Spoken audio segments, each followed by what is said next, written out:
Kali ini kita belajar tentang transient respon yang order 2 ya. Bentuk umum dari sistem order 2 kita bisa nuliskan dengan dalam bentuk seperti ini.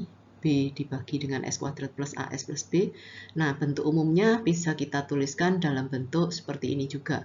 Jadi yang di sini omega N ini adalah natural frekuensinya, sedangkan zeta ini adalah damping rasio. Jadi ini adalah bentuk umum dari sistem order 2. Nah, dari sistem order 2 ini kita tahu bahwa kita mempunyai dua pole. Pole-nya bisa kita tuliskan dalam bentuk berarti S12 kita mempunyai minus zeta omega N, sebetulnya pakai rumus yang ABC tadi, minus 2 zeta omega N plus minus akar ini 2 zeta omega N kuadrat minus 4 kali 1 kali omega N kuadrat per 2 begitu. Jadi kalau kita cari S1 S2-nya kita mempunyai seperti ini. Untuk lebih mudahnya berarti zeta omega N kita nanti lambangkan dengan sigma, sedangkan untuk yang omega N dikalikan akar zeta kuadrat minus 1 itu kita tuliskan dengan omega D.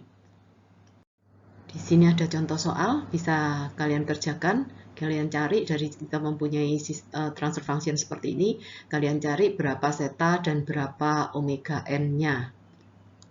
Seperti yang sudah kita pelajari bersama, sistem order 2 mempunyai respon itu ada yang bentuknya overdamp, ada yang underdamp, kemudian critically damp, dan undamp. Jadi untuk kita pelajari dulu yang overdamp. Overdamp di sini kondisi apabila damping rasio kita atau zetanya lebih besar dari 1. Nah, untuk zeta yang lebih besar dari 1, jadi kita bisa masukkan sistem kita. Bentuk sistem kita kalau untuk zeta lebih 1, misalnya kita ambil aja A-nya 9, B-nya 9 begitu ya. Nanti kalau kita cari zeta kita akan lebih besar dari 1. Untuk A9 dan B9 kita mempunyai pol-pol kita ada letaknya di sini dan di sini.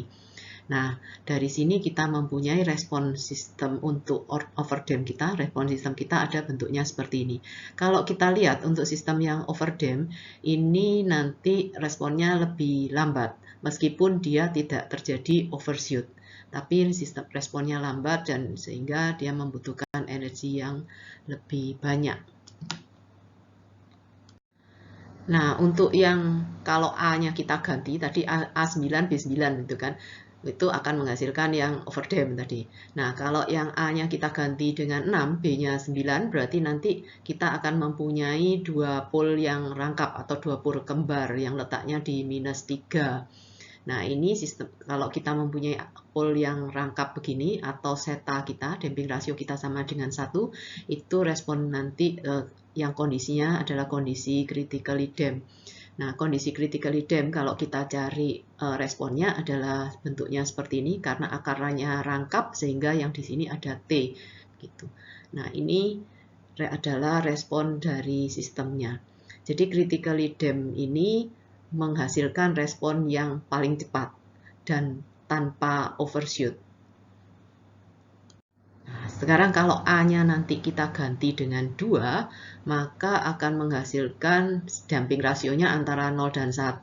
Kalau damping rasio antara 0 dan 1 berarti itu respon kita yang underdamp. Respon underdamp berarti nanti kita mempunyai dua kompleks conjugate pole. Jadi ada pole-nya yang letaknya di sini dan di sini. Hasil responnya akan menghasilkan respon yang seperti ini. Jadi tetap teredam tapi kita mempunyai overshoot di situ.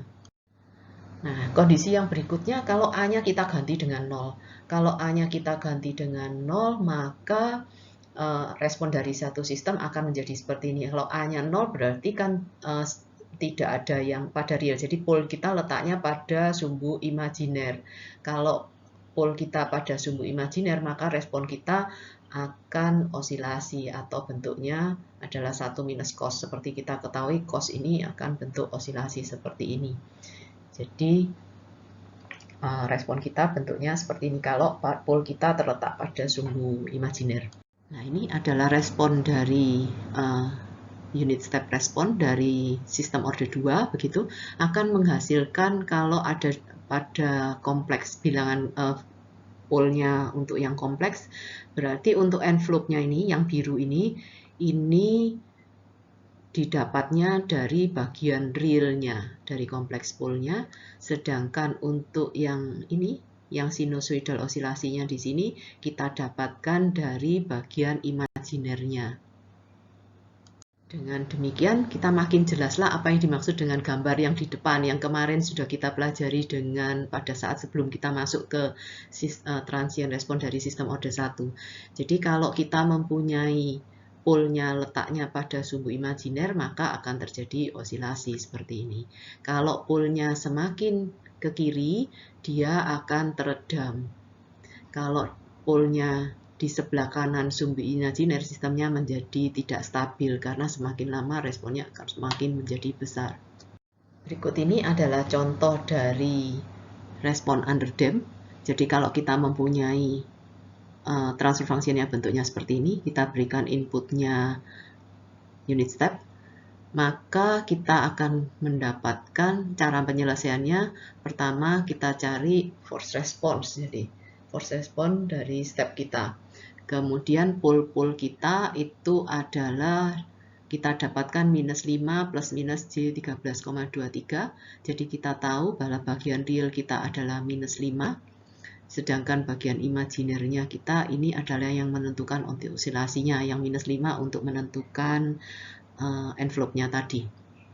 Jadi respon dari sistem kita adalah K1 ini, itu adalah untuk yang force response-nya, dari kita dapatkan dari yang seper S tadi, ditambah dengan ini E pangkat minus 5T K2 dan seterusnya ini, di mana E ini itu menentukan yang bentuk envelope-nya tadi, sedangkan untuk cos dan sin ini menentukan yang bentuk sinusoidal tadi.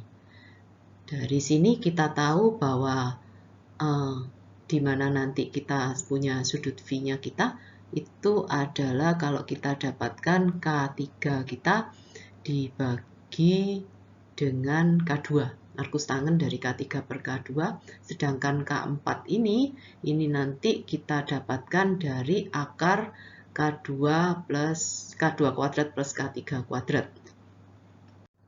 Nah, berikut ini adalah respon dari sistem order 2 sebagai fungsi dari damping rasio. Jadi kalau damping rasionya lebih besar dari 1, itu akan menghasilkan yang overdamp, damping rasionya sama dengan 1 critically damp, dan untuk damping rasio antara 0 dan 1 kita mempunyai underdamp. Untuk damping rasionya 0, sistemnya undamp. Jadi bisa kita lihat semuanya ini dari letak pol-pol dari sistem. Berikut ini ada soal-soal, ada 3 contoh sistem. Dari ketiga ini nanti kalian bisa deskripsikan berapa nilai damping rasio dari masing-masing sistem ini, kemudian juga responnya sistemnya itu bagaimana. Jadi untuk summary-nya, untuk sistem yang overdamp dan underdamp, untuk sistem yang overdamp, polnya itu terletak pada real negatif, yaitu sigma 1 dan minus sigma 1 dan minus sigma 2, dan ini adalah responnya. Sedangkan untuk sistem yang underdamp itu kita mempunyai 2 polis yang kompleks conjugate, dan ini adalah respon dari sistemnya. Sedangkan untuk yang critically damp dan undamp, kalau critically damp itu kita mempunyai pol yang rangkap, yang terletak di sebelah kiri sumbu imajiner. Ini adalah respon dari sistemnya, sedangkan untuk yang undamp itu pol kita terletak pada sumbu imajiner, dan ini adalah responnya. Jadi summary dari, kalau kita lihat dari gambar grafiknya, untuk sistem keempat dari respon tadi, kalau yang overdamp itu begini sistemnya, ini lambat, responnya lambat. Kemudian untuk critically damp ini yang lebih cepat, responnya lebih cepat, lebih bagus. Kemudian untuk yang underdamp, dia terjadi overshoot sedikit, tetapi akan juga teredam. Sedangkan yang undamp osilasi terus. Berikut ini ada latihan yang bisa kalian kerjakan. Jadi nanti untuk masing-masing transfer function ini, tentukan step responnya secara umum. Bentuk step responnya dari masing-masing sistem ini bagaimana. Nah, demikian materi kita untuk transient respon order 2. secara umum. Setelah ini kita akan mempelajari lebih lanjut untuk yang transient response order 2 tentang spesifikasinya.